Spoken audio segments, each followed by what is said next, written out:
What's going on, y'all? What it is. So let's go ahead and slide on these topics. And the first thing I want to discuss is the fact that Jay Z and Beyonce took the time to respond to Piers Morgan after he interviewed Jaguar Wright on his platform. Now, normally when Jay Z and Beyonce get roasted, ridiculed, and criticized online, they normally sit back, chill, and they don't even respond. In other words, they pay you dust. But this interview that Jaguar did with Piers Morgan, they were like, really don't.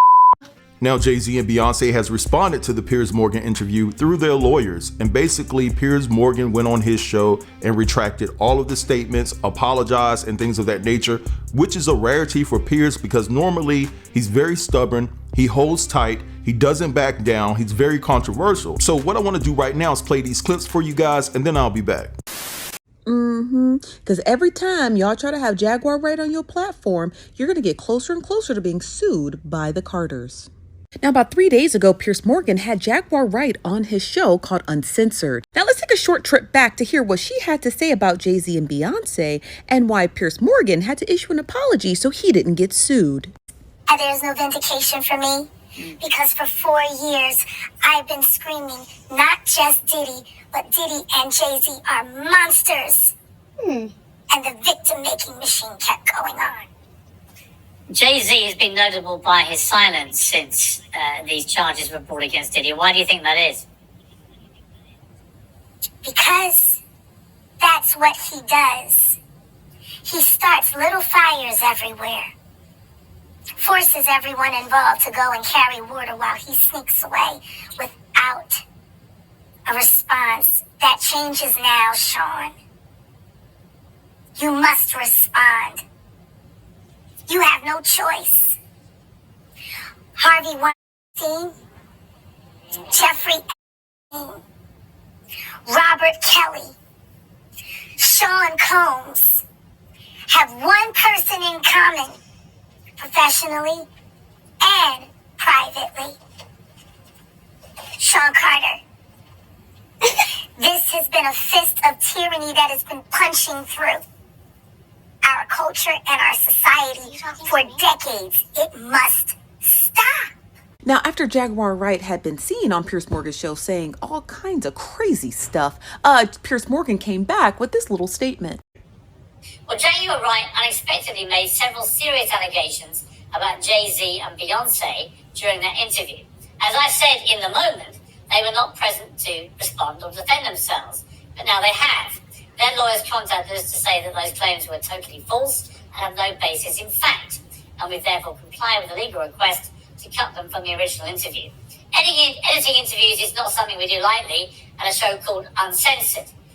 But, like the proverbial cries of fire in a crowded theatre, there are legal limits on us too. If you guys remember, a couple of days ago, Damon Dash had sat down for an interview and he was talking about like people being silent when there's stuff like this going on. And he talked about, well, how come no one has ever sued Jaguar Wright? Because she always stands 10 toes down on her statements because Jaguar Wright ain't got no money. Okay, she got no money. But you know who does have money? Piers Morgan. Piers Morgan has lots of money, lots and lots and lots, boatloads of money. And so why would anybody, including the Carters, go after a lunatic?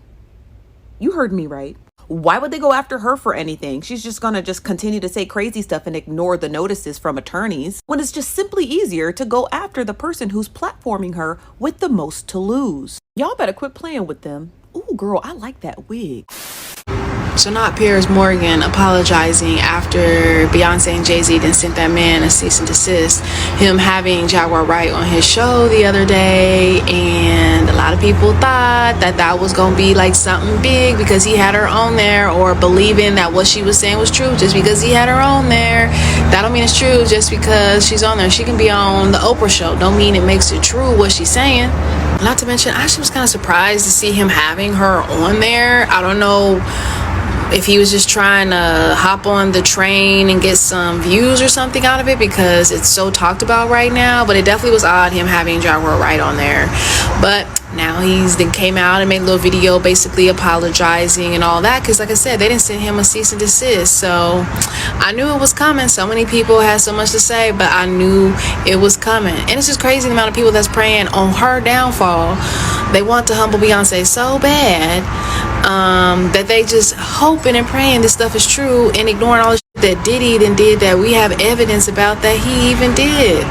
All I know is when she go on tour for Cowboy Carter, all you hateful people that's preying on her downfall, don't be trying to spin the block then and try to get concert tickets. Renaissance tickets were already hard to get, so please do not even try. Leave it to us real fans.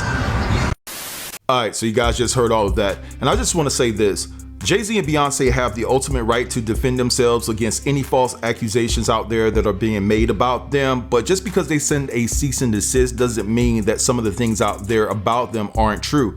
They're simply just trying to save face in a sense. I'm not saying that this is the case here. They very well could be telling the truth about having no involvement with Diddy, having no involvement with anything sinister that went down at those freak offs. They could be telling the truth. But what I'm saying is when you have a Piers Morgan who has a big time platform and he decides to get in contact with Jaguar Wright to have her on his show so she can come on there and be reckless and say the things that a lot of people wouldn't say given the platform, I think that this was a message to other bigger platforms like a Newsmax, maybe even a Fox News or ABC, to forewarn them that if you have Jaguar Wright on your platform, you better be mindful of what you allow Jaguar Wright to say on that platform, or you could be sued. Now, I don't know if Jay Z and Beyonce is feeling the pressure or the heat based off the fact that they've been silent when accusations have been thrown out there about them up until now.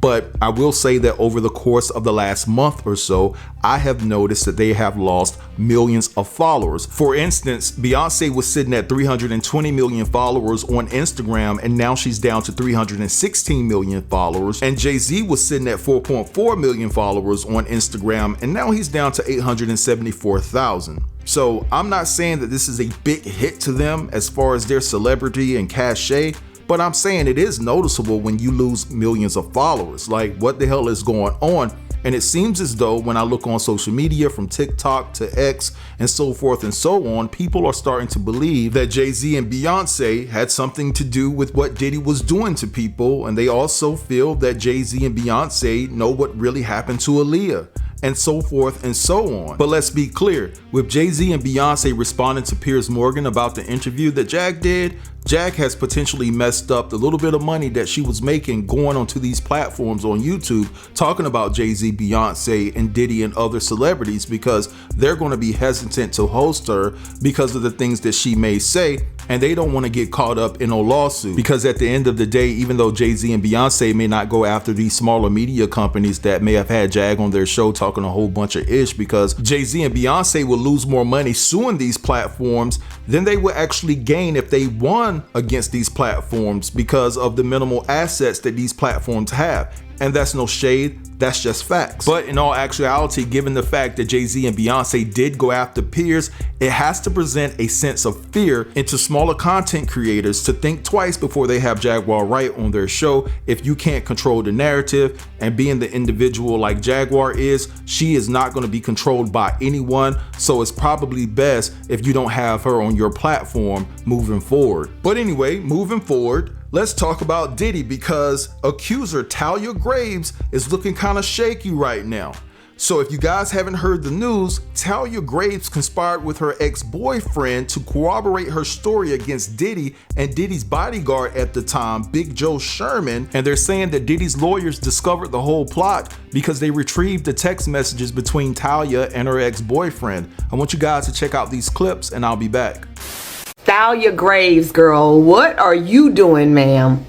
What are you doing? So TMZ has just reported that Talia Graves, the woman that filed the lawsuit against Diddy and his security guard, allegedly tried to bribe her ex-boyfriend with $3 million to corroborate her story. Now, if you don't remember, Talia Graves allegedly said that Diddy and the head of his security lured her back to his studios and tied her up and her and recorded it and was selling it to people and allowing other people to see it. Well, according to TMZ, back in 2023, Talia was texting her ex-boyfriend. I guess she was getting prepared for this. And I quote, she reveals she was planning to sue Diddy because he is the one that has the money. And in those text messages, she allegedly offers her ex-boyfriend $3 million to corroborate her story, saying, would you do it now for $3 million? Girl, your whole case is about to blow up. Now, Thalia's attorney, Gloria Allred, has stepped in and said it's very common that rich and powerful men and their supporters attempt to discredit, shame, and humiliate accusers who have the courage to come forward. But I don't think anybody's discrediting her but her. If the text messages are there and she offered her ex-boyfriend to corroborate her story, she offered him $3 million of the cut, because I'm assuming that's the cut of what she wants from Diddy, then baby, you're screwed. On top of that, Diddy's former bodyguard, Joseph Sherman, claims that he was never there during any of this. He also claims that he was never Diddy's head of security. He also alleges that he was not even Diddy's bodyguard at that time. And this woman has him mixed up with somebody else and is ruining his life. Thalia Graves, your case does not look credible anymore.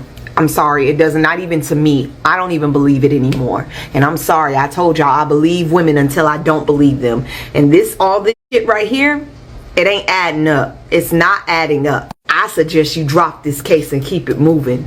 Like, in all honesty, just drop the case. Because even if some of this shit is true, you don't have enough to go around for it to be proven. And what's going to end up happening is everybody else is going to be looking like, oh, they're just after a money grab as well, when some of those cases could actually be true. One apple can spoil the whole bunch.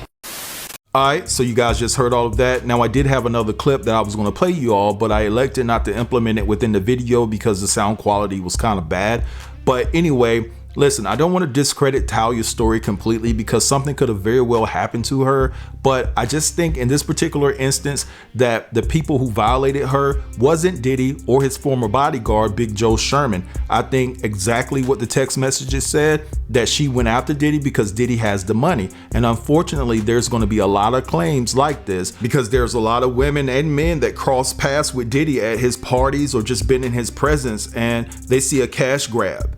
And we have to keep it all the way real here. Not everything that they're saying about Diddy is absolutely true. Now, I will say that when I first saw Thalia Graves sitting alongside her lawyer, Gloria Allred, and they did that press conference announcing that they were suing Diddy, I will say that when Thalia was crying, it came across like it was a bit forced to me. It came across almost fake a little bit, but I still wanted to give her the benefit of the doubt because when you have these accusations against someone to this magnitude, you definitely don't want to discredit their story. But something did seem off to me. But anyway, I'm gonna let this go right here. I want you guys to drop down in the comments and let me know what you think about everything that was discussed within this video. Don't forget to like, comment, share, and if you're new here, consider subbing to the channel. I'll get with you guys later. Peace.